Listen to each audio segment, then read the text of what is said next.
On ne doit pas changer les manuels. Les mêmes manuels sont utilisés sur plusieurs années, pendant au moins 4 années. Breaking news. Breaking news. Breaking news. Côte d'Ivoire. Maria Toukonné sur le terrain pour observer la reprise des cours. Merci de rester sur CNN. Breaking news. Breaking news.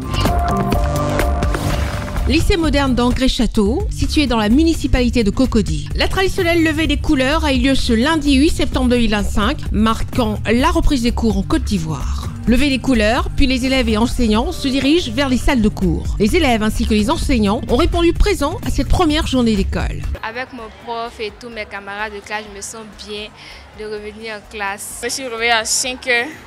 Je me suis lavé, j'ai fait ce que je devais faire le matin. Et maintenant, je me suis apprêtée pour venir à l'école.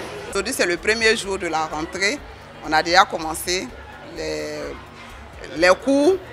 Voilà, donc pour ceux qui traînent encore les pas, on les invite à rejoindre le bateau parce que les cours sont effectifs, on a commencé. Par la suite, le cap est mis sur le groupe scolaire Sininfo, toujours dans la municipalité de Cocody, où l'on retrouve les plus petits du préscolaire et du primaire. Je suis contente de revenir pour voir mes nouvelles camarades et mes nouveaux amis et la maîtresse. Les premiers jours sont difficiles, mais cette année, on n'a pas encore rencontré de difficultés en tant que telles.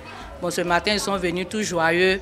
Pourtant, les années précédentes, quand ils viennent, ils sont en pleurs, tout ça. Bon, on espère que jusqu'à ce qu'on termine l'année, on ne va pas avoir d'enfants en pleurs. En ce premier jour de classe de l'année 2025-2026, Madame Maria Toukonné, ministre de l'Éducation nationale et de l'alphabétisation, était aux côtés des élèves et des enseignants. Toutefois, elle a salué l'enthousiasme de la communauté éducative et abordé le sujet de la gratuité des frais d'inscription pour l'école primaire et l'école maternelle, ainsi que la polémique concernant les manuels scolaires. On ne doit pas changer les manuels. Les mêmes manuels sont utilisés sur plusieurs années, pendant au moins 4 années.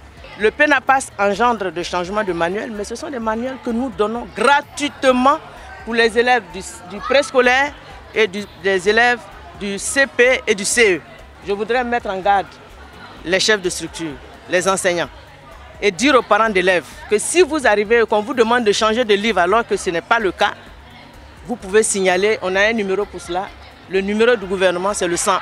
Le deuxième numéro où on peut dénoncer, c'est le 27 21 71 09 40. Pour l'année scolaire 2025-2026 en Côte d'Ivoire, plus de 9 millions d'élèves sont concernés, marquant le début de leur premier trimestre. Merci d'être sur CNN, la télévision autrement. Les programmes se poursuivent. Retrouvez toute l'actualité afro-mondiale en ligne et en multidiffusion sur CNN, C-Web Info et plateformes digitales, Facebook, YouTube, Instagram et en simultané sur Radio Voltage 2.